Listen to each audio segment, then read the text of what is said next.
여러분 안녕하세요. 김윤기의 바이블레이션입니다. 여러분의 응원 덕분에 제 채널이 점점 더 성장하는 것 같아 굉장히 기쁘고 또 감사한 마음이 큽니다. 그런데 근래에 와서 신종 코로나 바이러스, 여러분 이 코로나 바이러스 때문에 불안해하고 계시죠? 제가 기도하겠습니다. 여러분 건강 잘 지키시기 바랍니다. 오늘은 신앙인이라면, 특별히 기독교인이라면 한 번쯤 궁금한 하나님의 뜻을 분별하는 것, 어떻게 하면 하나님의 뜻을 알 수 있을까? 이 부분에 대해서 얘기를 좀 해봤으면 좋겠습니다. 그 전에 왜 신앙인들은 하나님의 뜻을 분별하려고 할까요? 첫 번째는 좀 긍정적인 면이죠. 그건 무슨 말이냐면요. 순수한 신앙적 동기로 하나님의 뜻이 궁금한 거예요. 그래도 어떤 선택을 할 때 하나님이 기뻐하시고 하나님의 뜻을 내가 알고 선택하는 것이 좋지 않을까. 이러한 동기에서 하나님의 뜻을 궁금해하는 분들. 이건 긍정적인 거죠. 근데 반대로 부정적인 것도 있어요. 그건 뭐냐 하면 내 내면의 불안을 하나님의 뜻으로 해소시키려고 하는 거죠. 우리가 어떤 선택을 내릴 때 예기치 않은 상황이 올 수도 있고 이 선택이 내 인생의 마이너스가 될 수도 있잖아요. 불안하잖아요. 그 불안을 이게 하나님의 뜻이라는 확신이 생기면 하나님이 책임져 줄 거야. 막다른 길목으로 가더라도 하나님이 피할 길을 내어주실 거야. 이러한 불안에 대한 해소, 그 해소로서 하나님의 뜻을 찾는 것. 이건 조금 마이너스, 부정적인 면이 아닐까 생각이 됩니다. 아무튼 하나님의 뜻을 우리는 궁금해합니다. 그럼 어떻게 하나님의 뜻을 분별할 수 있을까? 이것이 하나님의 뜻이다 라고 명확하게 말하기는 어렵습니다. 다만 신약에서 사도 바울의 사도행전, 이 사도 바울의 선교가 등장하는 사도행전을 보면 하나님의 뜻을 유추할 수 있는 사건이 나와요.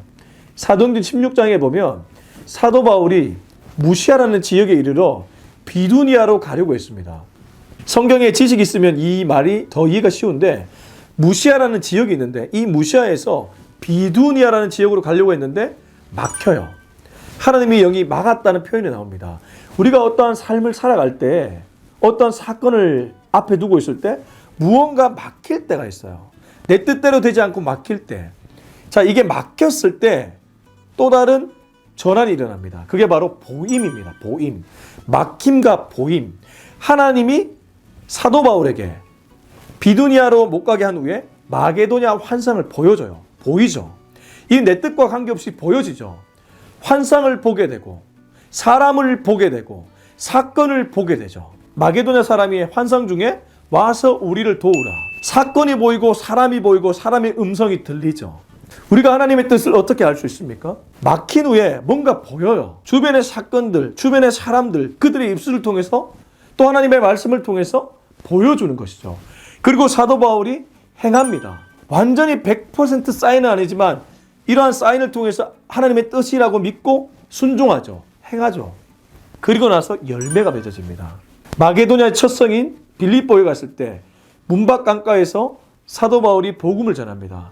이 복음을 들은 자색 옷감 장사 루디아가 구원을 받게 되죠. 그녀뿐만 아니고 그녀의 모든 가족들, 그리고 여기서 사도 바울이 그렇게 좋아했던 빌립보 교회가 시작됩니다. 내 뜻은 아니었어요. 비두니아라고 하려고 했어요. 막혔어요. 근데 하나님이 환상 중에 보여주셨어요. 사건과 사람과 사람의 음성을 보여주셨어요. 그리고 순종했습니다. 그랬더니 열매가 맺어진 거죠. 이게 바로 하나님의 뜻을 어느 정도 유추할 수 있는 사건이라는 겁니다. 그리고 또 하나, 로마서 12장에 가면 하나님이 이런 말씀을 합니다. 로마서 12장 1절과 2절인데요. 제가 읽어드리겠습니다. 그러므로 형제들아, 내가 하나님의 모든 자비하심으로 너희를 권하노니 너희 몸을 하나님이 기뻐하시는 거룩한 산 제물로 드리라. 이는 너희가 드릴 영적 예배니라.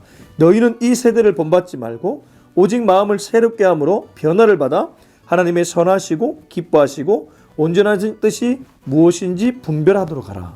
여기 두 가지가 나오는데 하나는 거룩한 산제물, 하나는 마음을 새롭게 함, 변화를 받아. 첫 번째 거룩한 산제물은 100%의 순종을 얘기합니다. 그리고 두 번째 마음을 새롭게 함으로 변화를 받아는 성령 충만을 얘기합니다. 그리고 하나님의 선하시고 기뻐하시고 온전하신 뜻이 무엇인지 분별하도록 하라. 순종과 성령 충만이 될 때 하나님의 뜻이 분별이 된다는 거예요.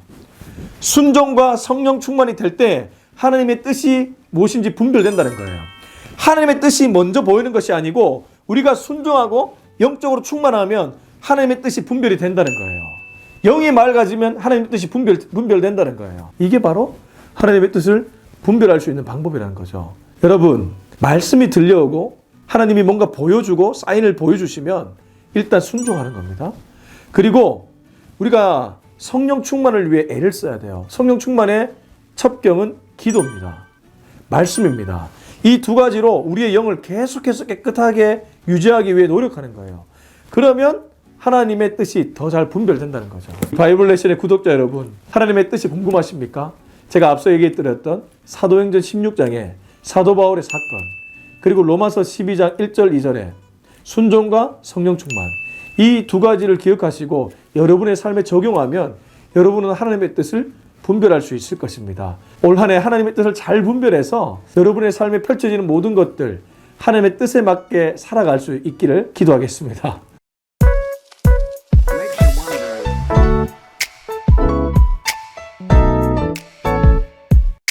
여러분, 이 영상이 마음에 드셨다면 구독과 좋아요, 댓글, 알림 설정 꼭 부탁드리고, 김윤규의 바이블레이션은 기독교의 가치가 유튜브를 통해 온 땅에 전파되는 그날까지 최선을 다하겠습니다. 여러분 감사합니다. 빠이.